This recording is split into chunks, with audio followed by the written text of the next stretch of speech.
Big day today, ladies and gentlemen. We're gonna start roofing this bad boy. Welcome back to the farmhouse renovation adventure, guys. My name is Cole. If you're new to the channel, this place started out as a property that literally had not been touched for 104 years. And then after tearing all the 100-foot tall trees out here in the front yard, getting a bulldozer in here to smooth everything out, building a wraparound porch, and siding half of the house, here we are. So we got Justin here making old man noises, and this is the first porch he's ever built in his life. I'd say he's doing a pretty good job. Yeah. Not a lot of flaws. I probably could have done better. Just for clarification, guys, Justin's been doing this like 25 years? 24. 24 years. I just go get stuff. Just put me right to work. We're gonna start putting some sheeting on. I gotta get the telehandler out, that way we can get that stuff carried up there. Because carrying a full sheet of plywood up the ladder, not very fun. Driving Big Mom's car.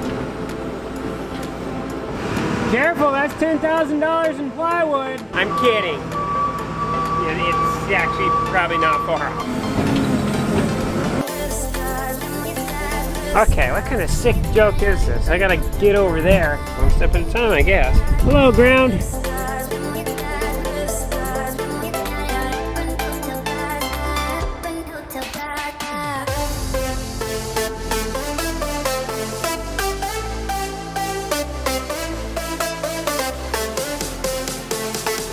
This is the safest ladder to go down on? Yeah. Okay. Going down this one?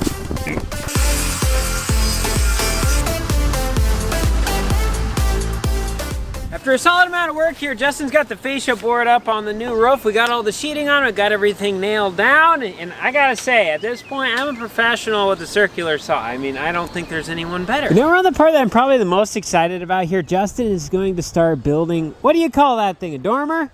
He's gonna start building the dormer up there, so we can see he's already got the little frame started, and that's gonna go from there all the way up to the Tyvek on the house.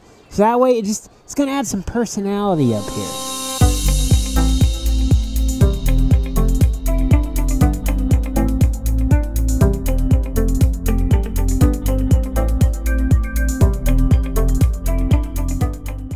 Well, welcome back. It's just been a couple seconds here on the video for you guys, but this is now our third weekend of working on the roof here. Justin got all the sheeting and stuff up here, so that's ready to go, and they're just now starting to lay down some felt paper. What's the bottom one called? Drip edge? Winter guard. Winter guard. What's that do? It's an ice barrier, so if there's any ice melting on here, it won't wick back up. Feet get all wet just walking down there.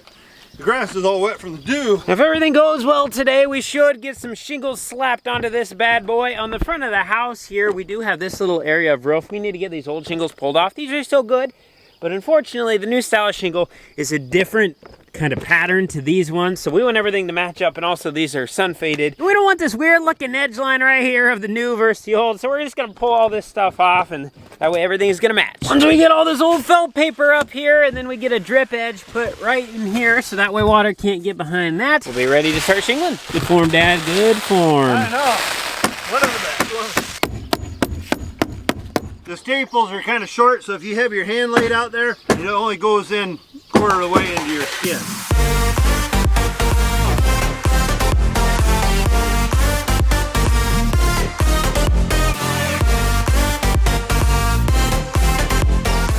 Oh, I see how it is. Now once I'm done, then the shade starts to come in. These shingles are kind of nice because they come in 4x2 sheets and they have 4 screws right at the top, so you just take out the 4 and then they just slide right out. This only took me like probably 30 minutes to do this whole area. And those big old shingles are so much easier to clean up than the little chunks of the little asphalt ones they always break off. Look at that. I got all the screws for them in my pocket even. Not really sure how to get this winter guard up, to be honest. The whole backside is super sticky. So I don't know if we're gonna leave that or put one over it. I imagine that's probably what we do, because I don't think you're gonna get that stuff up. The other day we had a 70-mile-an-hour windstorm come through here, and this window in here must have decided it was gonna blow in. Anyway, back to shingling. How do you like that man van, Justin? Right. You getting paid by the hour here? Let's go. Evidently. Crepes, if this was asphalt, I'd have it 3/4 done already. But no, we had to go with Decra. Justin hasn't used these metal shingles in 11 years since we did another house with it. So he's kind of having to relearn how to do this. Yeah. They're a lot different than asphalts. Justin's not a big fan of them. No, I'm not. If anyone's hiring Justin to do any housework, request these shingles. He'll love it. No. You're welcome, Justin. A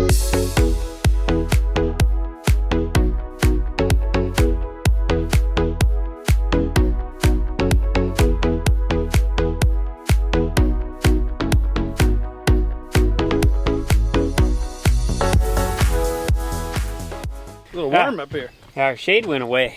Yeah, you gotta stand right against the wall to be in the shade. Oh, there's a breeze over here. That feels good. Wow. Ooh. Oh, hey, Justin. What's up? You could use some shade right now. I know. There you go, putting on the cool shirt. Yep.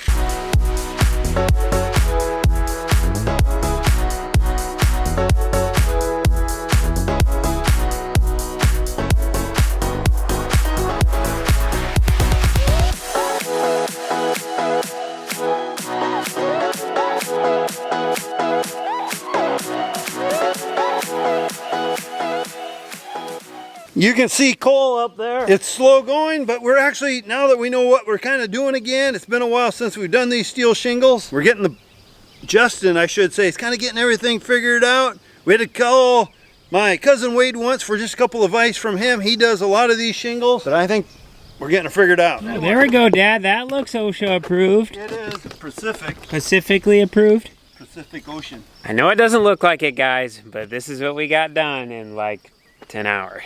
I take that back and take that back. We got over here done too. That time number is a little bit deceiving because we spent the first good half of the day just trying to figure out how these things go back together again. The last time we did a steel shingled roof like this was like 11 years ago. There was a lot of little tips and tricks that we kind of forgot, but about halfway through the day we started picking up some steam. We're starting to get the hang of it now. We're making pretty good progress. If this was a normal asphalt roof, we would have had this done by now, but these steel shingles, they just take a little bit more prep to get them together. You can't cut them with a knife. You have to use a grinder or a saw. And instead of being able to use a nail gun to just pound them in quick, they have 4 screws on each of them. So they are a little more time consuming than an asphalt roof. They're a little more expensive than an asphalt roof. But I'm pretty sure these things have like a 50-year warranty on them or a 50-year lifespan. So I guess it's kind of one half dozen or the other. You get a cheaper shingle than asphalt, but you have to do it twice in the time you have to do these once. Some may argue these don't look as good. And I say that because they're kind of like non-seamless vinyl siding. So if we look down right now, we can't see any of the seams, but if we go to the other side here, we can see exactly where every seam's at. I don't know, doesn't really bother me. If anyone's driving by, just come from that way.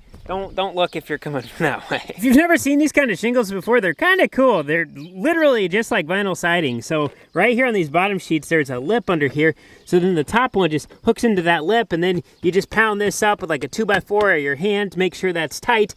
And then you just put screws up in the top. These things are actually designed to let water in behind them because underneath, I wish I had one here to show you, there's little channels. So if water gets underneath of them, it runs down that and it drips right out the bottom, exactly like vinyl siding. Now it seems like with these shingles, you either love them or you hate them. We actually have them on 3 of our houses, so we like them. But Justin, he's not a very big fan, but also Justin's scared of hard work. He can't hear me right now. All right, we got some trash here that we need to get picked up, and then we're gonna call it a night. So we'll see you guys in the morning. Golly, that scares me every time. Did you sleep good, Justin? No. In the mornings, Justin gets grumpy if he doesn't get to listen to his Casey Kasem Top 40 from 1972 every morning. This is 88 today? So this is not a good day. Not a good day, no. Not a good year. Well, it's got to be wet and dewy up here this morning. Nothing good came from the 80s, did it? Probably not. You born in the 80s? I'm insulted. When he was 11 years old, he started acting professionally, and from there he kicked on 27 hit singles and rocking #1. We gonna get this bad boy done today, Dad? Well, I would say at the rate we're going, there is no doubt. Probably not. Justin is the type that he wants 99 pounds of tools on him at all times on his tool belt. I don't have a belt on. It actually hurts my back. Really? Yeah. If you need a good chiropractor, I know one. Do you? Ron. So what Ron's doing now, he's building a little chiropractic table for these big chunks of concrete. Ron is a chiropractor. Boom! See what I mean? Giving him the old elbow.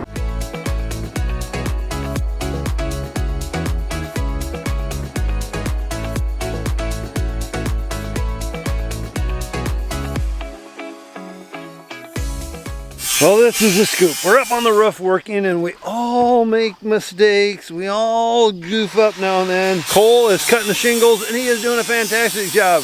The only thing is, 2 times in a row now, he's throwing the part down that we need. So he gets to be Spider Monkey and climb up and down the ladder. My ladder workout in for the day. It's always fun when somebody else goofs up, and it ain't me.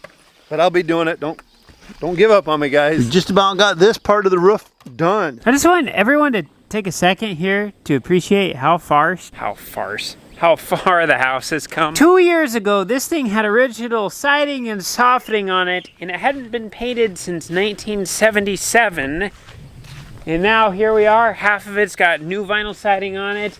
We got a wraparound porch on here that's mostly waterproof. The siding for this side of the house has arrived. We have a little bit of roof work left here on this side of the house. Once we get that done, we'll be able to start slapping siding up there. We are going to be pulling this old Tyvek off since it's been sitting on there for 2 years out in the open. And we are going to be putting new on because we want to make sure we have good vapor barrier. I still have to figure out what kind of, I think those are called shakes that we're going to be getting for up on the top, and then as well as the dormer on this side, as well as the ones on this side. I'm gonna call in your guys' help on this one because I don't know what color we should go with. I want something that stands out. Some people have mentioned white, but all the trim on everything else is gonna be white, and then our siding is gonna be that gray color, so I just want it to be different. Would something like red be too much? I don't know. What do you guys think? And I have ordered my flooring for this. That hasn't came in yet, but I think we're gonna side this first so that way we don't accidentally scratch this. And I really hope they send the bottle of lube that they said they were gonna send with the flooring, because that stuff was $11,400 for flooring. Build a gargantuan wraparound porch, they said. It'll be fun, they said. And as for underneath the roof here, I still need to get my can lighting wired into all of this. And we are going to be putting a softening of some sort in there. I'm thinking right now we'll put in the same stuff we have up top. That way everything kind of matches. I just can't believe how just a few months ago there was absolutely nothing here. And all of a sudden, here we have a porch. We still need to add in our stairs. Those are gonna go right here in front of the window. They're gonna be 8 foot wide. And we have a possible little change of plans here. Originally, we were thinking of taking basically from this pole over into a 3 seasons area type room. But now I'm kind of thinking, I'd rather go the whole side of this house with it. This is not something we have to do this year. It's all framed and ready to go if we want to build it that way. So we still have time to decide on that. I'm just thinking, I think bigger would be better. While we're out here, I'll give you guys a little upstairs update. I have not done anything upstairs or in the attic since like a couple months ago. And that's just because it's been too hot. There's no insulation up there. It's just dead air. I don't want to be in there when it's 105 degrees. But by the time we get this outside stuff done here, daytime temperatures should be cooling down enough where we can get back upstairs and start making some more progress. I still have a little bit of lath gutting that I need to do and a hallway gutting that I need to do. Then we need to get that insulated up there so that way we can get that kind of wrapped up a little bit before wintertime comes around, because RIP my heating bill if there's no insulation up there. Ooh, and I almost forgot. Our other set of stairs is gonna be right here. And then once we get this construction area all done, we'll get this cleaned up nice and stuff. And I do want to have some sort of landscaping here, but I also want to build an addition on this point, and I want to buy a Lamborghini, and I want to build 17 beach houses, and yeah, want. But I can't do my landscaping stuff yet until I know kind of what the layout of things is going to be. I just don't want to jump the gun too early and then end up having to tear a bunch of stuff out. I'm also getting prepared to do some more yard work stuff here. Fall time temperatures are approaching, and that is the perfect time to do stuff to my Kentucky bluegrass. I have some crabgrass issues through here, down there, and then right down the middle of the yard. And I also have a few bare areas, like right here, so we're going to have some reseeding action going on. And trying to get the whole yard to look nice, but stuff's really coming along, and it's a lot of weekend projects right now, and sometimes you get to work on it for 4 hours on a weekend and then rain comes, or you get to work on it for 6 hours and then the next day you have a family event or something. So just a little bit slow going here, but if we hired a crew to come in and do this, we wouldn't be able to afford to do it. By being able to do this stuff ourselves, it makes it significantly cheaper. So I guess the sacrifice on that is it takes longer to do stuff. And ladies and gentlemen, remember, if you guys want to stick along for what's going on here and all the future plans we're going to be doing to the house and the property and everything else here on the farm, be sure to hit the subscribe button. That way you'll be notified when I post. Then you can keep watching on everything we're doing. If you guys enjoyed the video, don't forget to give it a thumbs up. Leave comments down below. I really need some serious design help. Thanks for watching, guys. We'll see you in the next one.